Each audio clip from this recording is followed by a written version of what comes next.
So we know that cancer is deadly, but what a lot of people don't understand is how it comes about. How do you get cancer? How does it really affect you? So I'm going to go over the three main causes of cancer, and those are random mutations, chemical carcinogens, and sunlight. So the first one is random mutations. These are things, like I said, are taking place right now in all of us. They're totally unpreventable. They just happen. It's a part of living. Research at Columbia University actually found that one type of breast cancer is caused by a mutation in your DNA. So, like I said, it's happening all the time, and your DNA is actually really big. So the chances of getting a mutation on that one little spot to cause that type of breast cancer is really slim. These mutations also accumulate as you age, which makes sense. The older you get, the more time you've spent living, so the more and more your cells are going to mutate and change and kind of wear out. A study at Washington University found a 44-year-old woman who had just passed away with breast cancer, who actually had 50 mutations that were contributing to her cancer. And that's all just because they build up. They didn't all happen at the same time, they just happened over the course of your life. I brought a visual aid to kind of demonstrate how cancer works. So we're going to call this DNA. You can read it. It says, "The cat ate the rat." This is how DNA is read. It's in pieces of 3. So if this was your body, it would be able to read this just fine. We'll call this whole sign a gene, and we'll say that the gene is for suppressing tumors. So let's say you have a mutation right here at the C in cat, where it gets deleted. This is just one part of a huge DNA that gets taken out. And we'll see what happens. So that your body is still trying to read your DNA in 3s. However, it's totally illegible now. So because this was a gene for controlling tumors and keeping them suppressed, you no longer have that function. So if later in life you were to get a tumor, you can no longer fight it off, and that's why cancer spreads so violently. The second main cause is a little bit more preventable, and that's chemical carcinogens. These are things that we eat, breathe, touch. It's things from the outside world.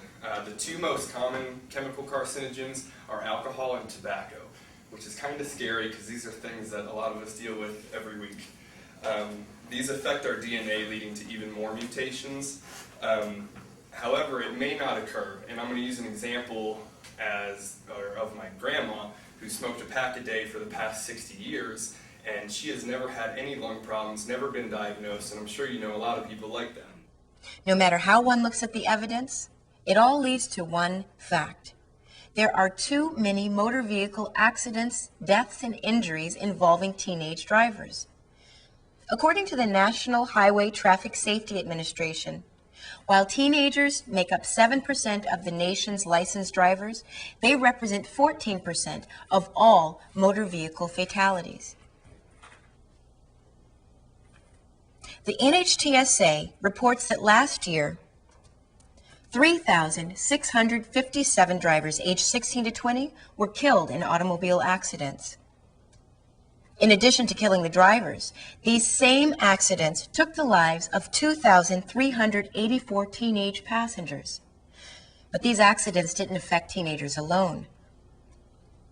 They also took the lives of 2,625 people aged 21 or older. So the total number of people killed last year in automobile accidents involving teenage drivers was 8,666, almost exactly the number of full-time students at this campus. Evidence also shows that the younger the driver, the greater the risk. According to the Insurance Institute for Highway Safety, 16-year-olds have the highest percentage of crashes involving speeding, the highest percentage of single vehicle crashes, and the highest percentage of crashes involving driver error. Moreover, as USA Today reports, 16-year-olds are 3 times more likely to be involved in fatal crashes than our older drivers. Now that we've seen the extent of the problem, we can explore its causes. One of the causes is inexperience. New drivers just haven't had enough time on the road to develop their driving skills. But inexperience is far from the only cause of the problem. After all, there will always be inexperienced drivers, even if the driving age is raised to 21 or even to 25. A second cause is revealed by brain research.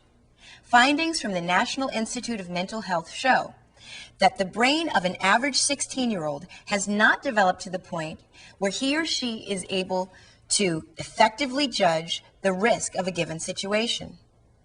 Dr. Jay Geed, who led the research team that conducted the study, states, when a smart, talented, very mature teen does something that a parent might call stupid, it's this underdeveloped part of the brain that has most likely failed.